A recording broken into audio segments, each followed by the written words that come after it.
स्वयंपाकघरात 5 वस्तू कधीही संपून देऊ नका. का बरं आणि कोणत्या आहेत त्या वस्तू? चला जाणून घेऊया. पण त्याआधी तुम्ही अजूनही या चॅनेलला सबस्क्राईब केलं नसेल तर चॅनेलला नक्की सबस्क्राईब करा.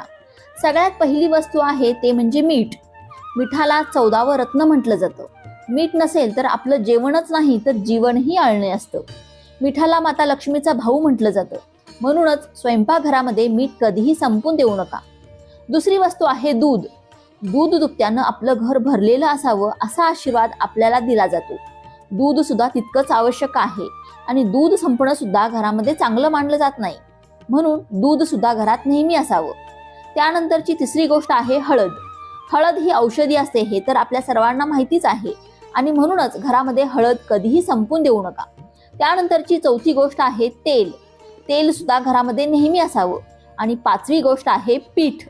घरामध्ये या 5 वस्तू कायम असाव्यात.